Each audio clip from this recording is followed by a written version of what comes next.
Bienvenue dans notre rituel de storytelling dédié à la sagesse stoïcienne et épicurienne. Chers chercheurs de sérénité, installez-vous confortablement, préparez-vous à vous laisser emporter par des récits inspirants et plonger dans les enseignements de ces philosophies millénaires. Dans ce sanctuaire de la réflexion, nous vous invitons à explorer les récits qui illustrent les principes fondamentaux du stoïcisme et de l'épicurisme. À travers ces histoires, nous découvrirons comment ces philosophies peuvent nous guider vers une vie plus épanouissante et équilibrée. Ce rituel de storytelling est bien plus qu'une simple écoute passive. Il vous invitera à réfléchir sur votre propre vie, à trouver des réponses aux défis du quotidien et à découvrir les clés de l'épanouissement personnel selon les principes stoïciens et épicuriens. Marc Aurèle s'est engagé à mener une vie vertueuse en adhérant à la philosophie stoïcienne, à la différence de nombreux empereurs romains. Il a évité les excès tels que la surconsommation de vin et la participation à des événements cruels.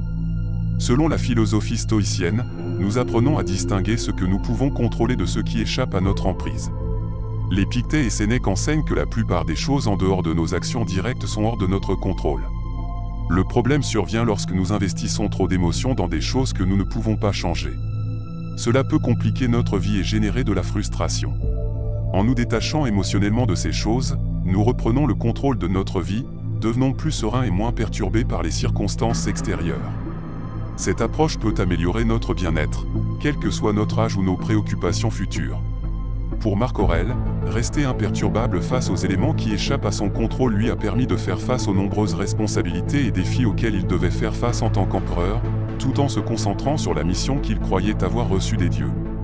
Pour Épictète, cela signifiait la liberté de ne pas être affecté par des forces externes, ou du moins de choisir celles qui comptent vraiment. Cela peut être une façon de se concentrer sur des objectifs qui ont de l'importance, et pour certains, simplement un chemin vers une vie plus heureuse. Dans ses méditations, Marc Aurèle distingue à maintes reprises le présent, le passé et le futur. L'ancien empereur romain partage des enseignements précieux sur la façon dont nous accordons trop d'importance à ces éléments, nous préoccupons de manière inappropriée ou nous focalisons sur des choses sans importance. Pour plus de clarté et de structure, cette vidéo sera divisée en 3 catégories, commençant par le futur. Comme l'a si bien dit Sénèque, nous souffrons souvent plus dans notre esprit à cause de notre imagination que dans la réalité. Cela montre que nos pensées sont souvent à l'origine de notre propre souffrance. Lorsque nous pensons au futur, notre imagination s'emballe souvent, créant de nombreuses idées sur ce qui pourrait se passer. Même si la plupart de ces scénarios ne se réaliseront probablement jamais, nous nous inquiétons et nous nous préparons à gérer ces situations imaginaires. Cela nous rend anxieux, car nous ne savons pas vraiment comment l'avenir se déroulera. Le passé et nos souvenirs sont parfois conformes à nos attentes, mais dans de nombreux cas, le destin nous surprend en nous confrontant à des événements que nous n'aurions jamais pu prévoir. Prenons un exemple, nous pourrions avoir consacré des années à planifier méticuleusement et à économiser pour une retraite bien méritée. Pourtant, juste au moment où nous approchons de nos années dorées, nous pourrions être confrontés à un diagnostic de cancer dévastateur qui ne nous donne que quelques mois à vivre. La simple possibilité de tels événements peut causer beaucoup d'anxiété. Nous pensons à toutes les choses qui pourraient mal tourner, comme une guerre mondiale ou une perte financière totale. Mais tant que ces choses ne se produisent pas ici et maintenant, nous ne pouvons pas les gérer, car elles n'existent que dans nos pensées. Le futur nous préoccupe parce que nous y pensons, mais en réalité, il n'existe que dans notre esprit. Marc Aurèle nous rappelle que ce n'est pas le poids du futur qui nous accable, mais plutôt notre perception actuelle qui détermine notre souffrance. L'anxiété liée aux événements futurs se produit en réalité ici et maintenant. De manière ironique, le futur n'existe pas dans le présent, car dès que nous y arrivons, il devient le présent. Ainsi, notre malaise concernant le futur provient de nos préoccupations et de notre attachement à des résultats qui ne sont pas encore réalisés. La sagesse stoïcienne nous encourage à nous concentrer sur le moment présent, à accepter ce qui est hors de notre contrôle et à diriger nos efforts vers ce que nous pouvons influencer directement. En ce qui concerne le passé, Marc Aurèle nous rappelle également qu'il n'existe plus. Les événements passés sont révolus, et nous ne pouvons pas les changer. S'accrocher au passé, se remémorer les erreurs passées ou regretter les choix que nous avons faits ne sert qu'à nous tourmenter. La philosophie stoïcienne nous exhorte à accepter le passé tel qu'il est, à tirer des leçons de nos expériences et à nous concentrer sur le présent.